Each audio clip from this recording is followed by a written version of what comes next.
Narito po ang News TV Quick Response Team sa tanggapan ng PHIVOLCS kung saan po kanina po ay nagkaroon nga ng 6.9 magnitude na lindol na tumama po sa Visayas. Pero naramdaman po ang lindol na ito sa Mindanao at ilang bahagi rin po ng Luzon. At may mga ulat na po na may mga nasawi at nasirang mga ari-arian at mamaya po ay alamin natin yan sa panayam natin sa NDRRMC. Samantala, malaking bahagi nga po ng Visayas ang tinamaan ng lindol. Ito po ay nangyari sa may bahagi ng Negros Oriental. Posibleng maramdaman daw po ang aftershock sa natatagal ng ilang linggo pa mula ngayon. Narito po ang aking report. Magtatanghali ng tumama ang 6.9 magnitude na lindol sa may Tayasan, Negros Oriental. Sa lalim na 10 kilometro sa dagat, naramdaman ng lindol mula sa Negros, Northern Mindanao at hanggang Sorsogon. Pinakamalakas ang naitalang pagyanig sa Dumaguete City na nagrehistro ng intensity 7 na ayon sa PHIVOLCS ay sapat para makapaminsala ng mga bagong tayong gusali. Sa press conference ay pinatawag ng PHIVOLCS kanina, lumalabas na isang blind fault ang gumalaw kung saan ang isang bahagi nito ay umangat. This is the first time na nakita namin na may epicenter na ganito kalaki yung lindol. Although for the past monitoring years namin, may napapansin na kami mga maliliit na events occurring dito sa northern side of Negros as well as on the western side. Kabilang sa mga nakaranas ng lindol, ang ilang probinsya sa Visayas at Mindanao. Agad nagpalabas ang PHIVOLCS ng Tsunami Alert number 2 para sa mga residenteng naninirahan malapit sa dalampasigan. Tinatayang nasa 1 metrong taas ng tubig ang inaasahang tatama sa mga dalampasigan. Hindi naman ito gaanong mapaminsala. Agad ding binawi ng PHIVOLCS ang tsunami warning. Nasa 3 hanggang 5 tao lamang ang mga eksperto ng PHIVOLCS na nagsasagawa ng active fault mapping. Hindi pa kasama sa mapping ang epicenter ng lindol. Bagamat di kinagulat, hindi rin agad nakita ang posibilidad ng paggalaw sa lugar na ito. Ang isang reason, nagkaroon tayo recently ng isang mining bumuli, nabalik uli yun. So nagkakaroon ng brain drain. Yung mga ibang geologists natin pumupunta sa private, and then pinipilit namin mag-recruit, wala kaming ma-recruit. Ayon pa sa PHIVOLCS, sinasahang abutin ng linggo ang aftershock sa mga lugar na tinamaan ng lindol. Normal daw ito at walang dapat ikabahala. Sa puntong ito po ay makakasama natin si DO Science and Technology Secretary Mario Montaya. Magandang gabi po, sir. Magandang gabi, Jiggy. Opo, sir, ito pong lindol, kanina isa sa pinakamalaking pangambang idinulot nito, yung pagkakaroon po ng tsunami. So ano po sa ngayon yung kalagayan po? Okay, tama yung report mo kanina about the lindol which happened before lunch. Opo. Intensity 7 ito. Magnitude at yung na-report na mga magnitude din sa ibang lugar, yung pinakamataas ng intensity 7. Sa tingin namin ito ay moderately strong. This means that dapat hindi ito magkaroon ng serious damage sa mga buildings kung properly designed and properly constructed. No? Although we expect some minor damage. Okay, regarding naman sa tsunami alert, early pa, 12 o'clock pala, na magkaroon ng tsunami alert level 2. This means that definitely magkakaroon ng tsunami, pero less than 1 meter.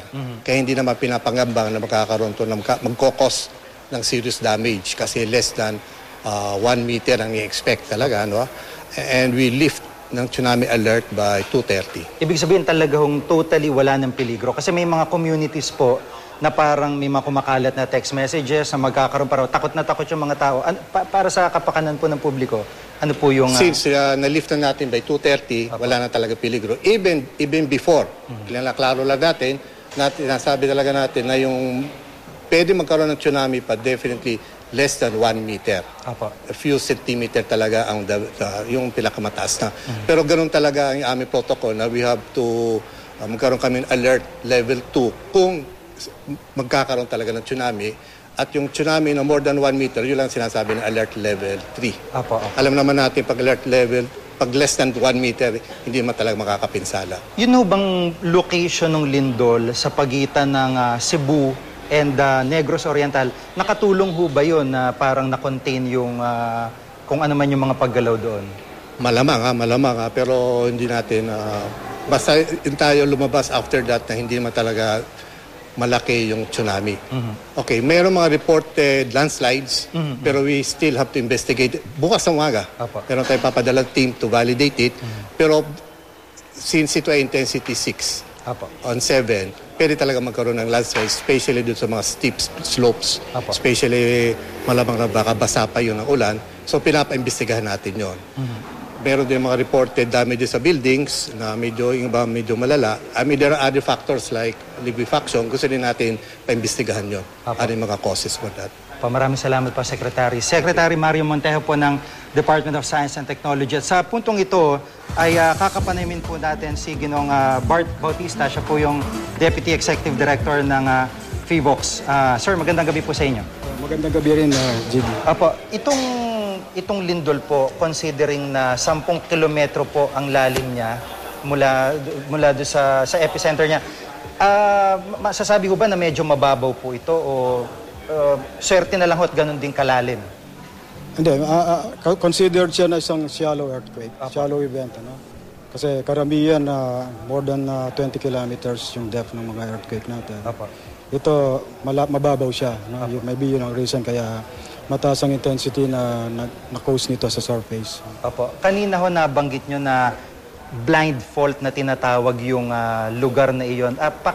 Nabanggit ko yun na isang possibility lang yun. Kasi hindi pa natin namamap masyado yung lugar. Actually, nag-occur siya sa isang place na wala tayong map fault. No? Tinignan natin yung mapa, walang nakalocate na fault on top of the epicenter. No? So one possibility, it's possible na may fault doon on the surface pero hindi natin masyadong nakita sa mga aerial photographs. Kailangan natin ng detailed investigation sa ground. Or kung isang possibility, pag wala tayong nakitang evidence sa ground, it's possible na blind fault siya. No? Yun yung mga possibilities. To be confirmed later. Hindi ko sinasabing blind fault siya definitely. Sigurado. Ano yun? Isa sa mga haka-haka lang natin. Sir, yung pong yung thrust fault na nangyari, paano po umangat yung isang bahagi nung karagatan doon? Merong isang block kasi pag yung mga fault may mga blocks na gumagalaw, no? Nag-i-slip yung mga blocks along the fault interface. No? So isa sa mga block na uplift, nag-slide siya pataas. No? Kaya thrust fault ang tawag natin. Thrust siya pataas. Opo. May syempre narinig po nung ating mga manonood yung aftershocks na tatagal pa po nung kagaya po nabanggit sa press con, mga ilang linggo pa mula ngayon. Ito ba'y merong panganib o dapat ipangamba yung publiko? Pag ganitong range ng magnitude, pwedeng tumagal pa yan ng isang linggo o mahigit. No? Normally, base sa experience natin, aabot ng mga at least 2 weeks bago talaga mag-die down yung activity sa lugar. No?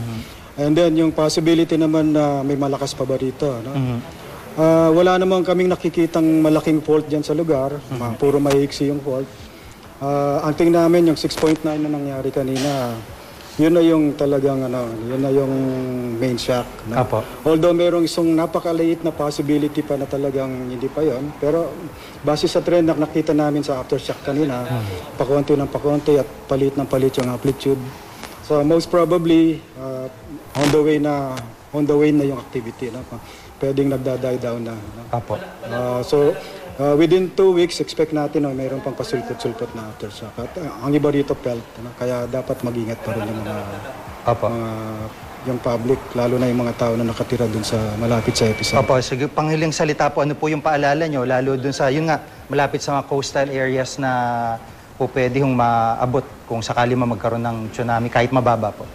Sa ngayon, tapos na yung threat ng tsunami. Kasi kanina mga 2:30, nilip na natin. Kaya para to the sake ng mga listener natin sa mga future earthquakes, yung kanina medyo moderately strong lang yun. Pero dito sa bansa natin, mataas ang possibility lagi na magkaroon tayo ng very strong. Kapag very strong, malaki yung tsunami, pwedeng 10 meters or more, kagaya ng nangyari sa Japan. So ang advice lang, since napakalapit ng mga sources, kulang tayo sa lead time, hindi kaya ng PBOLC na magbigay ng warning on time. So, pag nakaramdam sila ng napakalakas na lindol at hindi nila kayang tumayo, ibig sabihin malapit yung source ng earthquake at posibleng nasa dagat ng epicenter at mag-generate ito ng tsunami. Kapag nag-generate ng tsunami, a few minutes lang nandiyan na sa shoreline. So, dapat mag-decide sila on their own na mag-evacuate kagad pag hindi nila kayang tumayo. O paggalaw ng lupa, tumalsik sila, natumba, ibig sabihin malaki yung earthquake. Opo. So dapat mag-evacuate kagad sa high grounds. Yun yung advice natin. Maraming salamat po si Ginong Bart Bartolome, Deputy Executive Director po ng FIVOX. Maraming salamat po, sir. Samantala, pahirapan po ang linya ngayon ng komunikasyon sa bayan ng Tayasan sa Negros Oriental. Ito po yung naging sentro nitong lindol. Alamin po natin ang sitwasyon doon sa pamamagitan ni Jimmy Stringer, Butch Gasper. Butch, magandang gabi sa iyo. Digi, magandang gabi. Ngayon lang ay bigla namang lumindol dito. Napakalakas. Natumbang ako eh. Dito, maririnig mo ba ako, Digi? Irinig kita, malinaw yung dating mo dito. Biglang lumindol dito ngayon. About 1 minute ago. Habang nag-i-standby ako, lumindol dito eh. Takbuhan ng mga tao dito pa gitna ng daan at harap kami ng munisipyo ng Tayasan. Napakalakas talaga. Pero Butch, kumusta yung mga tao dyan? Kumusta yung may evacuation ba na naganap na dyan sa Tayasan? Ngayon, Digi, nasa panig ang halos lahat ng mga tao dito sa Negros Oriental. Just a minute ago nga, biglang lumindol dito, ilang sigyo, napakalakas. Talagang matutumba kahit sino, napakalakas talaga. Ibang klase, ngayon lang, about 1 minute, no? Oo. Gaano katagal, Butch? Siguro makakabuti kasi yun ang binababala. Kasasabi lang ni Deputy Director Bart Bartolome na kung ganyang kalakas, talagang mainam na talagang lumikas. Ayun na naman. Napakalakas. Teka. Pangalawa na to eh. Butch. Pangalawa na to kanina, mula 4:45 kanina, nasa La Libertad ako, going dito sa Tayasan, naramdaman ko yung mga tremors, malakas na tremors. At ngayon lang, habang nakaupo kami dito, kasama itong mga staff ng Municipal Health Office dito, bigla namang lumindol, hindi gano'ng malakas. At ngayon lang, about 2 minutes ago, napakalakas talaga. Matutumba lahat ng motorsiklo dito, tumba eh. Napakalakas talaga, Jiggy. Siguro Butch, pinakamainam kasi kasasabi lang nung taga FIVOX na kung ganyan nga kalakas, ay lumayo na muna kayo dyan sa coastal areas para makasiguro lamang na hindi nga maulit yung tsunami.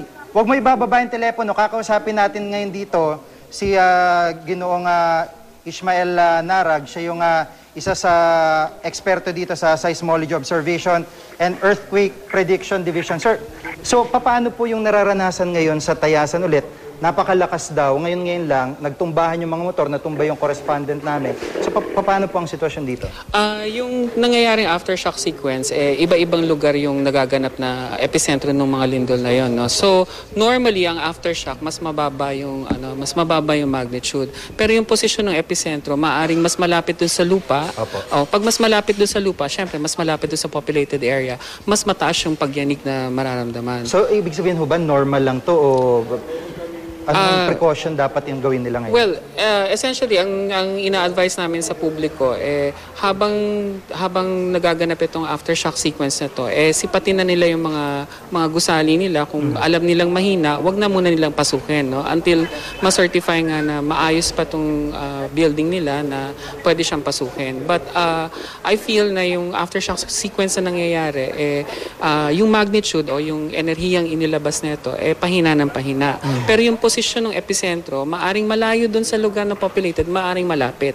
So kung mas malapit yung epicentro ni lindol, syempre mas mataas yung pagyanig. So parang sa madaling salita, dahil dun nga po tumama sentro, maaring pinakamalakas doon compared sa ibang mga lugar na makakaranas. Tama ka doon. So, ihalintulad lang natin yung lindol doon sa explosives. So, syempre, pag mas malapit ka sa ground zero, mas malaki yung epekto sa'yo. No? So, ganun din yung principle sa earthquake. No? So, mas mataas yung magnitude, mas malapit ka doon sa pinanggagalingan o sa pinagsimulan ng lindol, mas malaki yung epekto sa'yo. Opo, mula po sa inyo bilang eksperto, ano po yung may papayo nyo doon sa mga kasama namin doon sa area? Sa ngayon, mapapansin nga natin na marami pang nagaganap na aftershocks. No? So, wag po tayo mababahala. Kami po ay magpapadala na rin po ng teams noon para investigate yung mga nangyayari. Ano? And second, maganda po na lahat po ng munisipyo at mga tao, sipatin yung hazard maps na ipinaproduce ng bawat ahensya. No? Hindi lamang sa lindol, kundi sa iba't iba pang panganib, no? Tulad ng pagbagyo at iba pang maaring natural na panganib na kinaharap nila. Pangatlo, kailangan may pagpaplano na ginagawa. No? So, yung iba siguro, lumikas lang kung saan-saan lang. No? Samantalang kung gawa na yung kanila evacuation plan, maayos silang pupunta dun sa mga ligtas na lugar. Kung sakali man na magkatotoo yung malakas na tsunami. Opo, maraming salamat po, Ginoong Narag. Butch, nandiyan ka pa ba? Ano dito ako, sige. Butch, kumusta ngayon? Kumusta yung sitwasyon doon? Narinig mo ba yung payo nitong si Ginoong Narag? Kasi maganda rin to dahil pwede mo siyang i-share o dahil may hirap ang komunikasyon ngayon dyan, pwede mo siyang ipasabi dyan sa mga kahit local leaders o community leaders dyan. Sige, alam mo dito, blackout ngayon eh. Blackout dito, ang Negros Oriental, dito sa mga affected na areas. Kanina mula Vallehermoso, bayan ng Vallehermoso dito sa Oriental, Gihulungan, yung masamang tinamaan talaga yung Gihulungan. Walang madadaanan ngayon, sira talaga yung mga daan, bitak-bitak na lalaki. Putol-putol yung mga tulay. Pagkatapos, maraming mga gusali yung talaga, nabuwal, destroyed talaga, distracted yung mga gusali, pati na yung bahay ng dating Vice Mayor ng Bayan ng La Libertad, Vice Mayor Gilberto Latordas, talagang totally damaged yung napakalaking bahay niya. May nadaanan din tayo kanina, Vallehermoso area at Gihulungan boundary, yung isang simbahan doon, gumuho talaga, no? Umulan na ngayon dito, Gigi. Medyo nasa panic pa yung mga tao. Kanina, boundary ng Oriental at Occidental, mayroong tsunami alert. Lahat ng mga nasa coastal barangays ay nabisuhan ng mag-pull out. So, nilagay na San Carlos City, Negros Occidental kanina. Yung mga residente nila along the coastal areas, kinuha na, nilagay sa mga safe evacuation centers. Bayan ng Calatrava, bayan ng Tubuso, at saka City ng Escalante kanina sa Negros Occidental ay nagdeklara na walang klase kanina 2 o'clock. Pinauwi na kaninang mga estudyante. Now, dito bagdihit yung bayan ng Gihulungan dito, putol-putol yung daan siguro sa ilalim ng first district ito, no? Ng Negros Oriental, putol-putol talaga yung mga it will take siguro months bago makarecover ito, no? Yung mga tulay, Butch. Mga tulay, putol talaga, Jiggy. Wala madadaanan kanina. Kung hindi ka lang tayo nakamotor from Occidental kanina, punta dito, pahirapan talaga. Bago tayo nakarating sa bayan ng Tayasan, kung saan dito sa bayan na ito, 2 ang namatay, G. Kinumpirma kanina, na 2 namatay dito. Isang 9-year-old na bata, estudyante ng Matuog Elementary School sa barangay Matuog. Natabunan siya ng bakod, concrete fence nila. At saka yung isang legal age na tao kanina, habang nagkukopra, natabunan ng landslide kanina, Jimmy. Butch, within dun sa area na iniikutan mo, no, meron bang parang nabuo na plano kung paano i-evacuate o tutulungan yung mga residente dyan o kung paano makakapagpaabot ng supplies? Pero siguro ngayon, di pa ganong problema. Pero kung ganyan, katindi yung isolation ng lugar na yan, mabilis mauubos yung mga supplies na nakaimbak dyan sa kanya-kanya mga bahay. So, nakikita mo ba na may pinaplano na yung mga otoridad dyan kung paano yung next step, paano makakapagdala ng goods o kaya ma-evacuate yung mga tao palayo doon sa danger zone? Kanina, Gigi, pahirapan talaga ay just kasi walang madadaanan talaga yung mga 4 wheels na sasakyan. Yung mga truck, pampasahero at saka mga private dito, hindi pwede makadaan sa daan. Sira talaga yung mga daan. Sira yung mga daan. Tapos kanina may mini tsunami nangyari dito sa may area ng Gihulungan. May mini tsunami kanina nangyari dito. Lahat ng mga bahay sira doon sa tabing dagat. Tapos pati yung mga sasakyan nakabaligtad doon.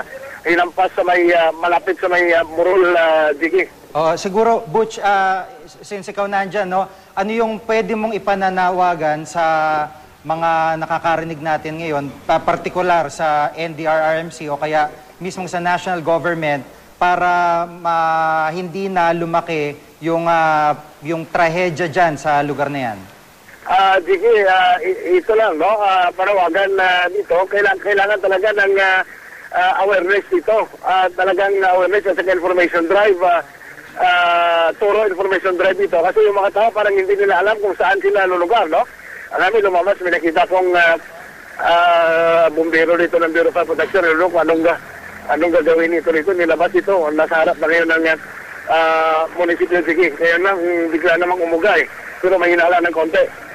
Dito kailangan talaga kung pwede makapagpadala ang national government natin ng team na magsusurvey kasi ang laki talaga ng pinsala dito sa First District ng Negros Oriental. Malaking-malaki. Mula kanina pag natin boundary ng Occidental at Oriental, makikita na natin yung sitwasyon na talagang nasa panganib ang mga tao patuloy na magiging ganito ang sitwasyon dito, Jiggy. Okay, Butch, mag-iingat ka dyan at mainam na maibahagi mo rin yung impormasyon. Kahit konti impormasyon na nakuha natin sa FIVOX ngayong hapon para doon sa mga otoridad na maaaring makapagpakalat niyan sa mga residente para sa binabanggit mong information drive. Mag-iingat ka dyan, Butch Gaspar, nag-uulat po mula sa Tayasan, Negros Oriental.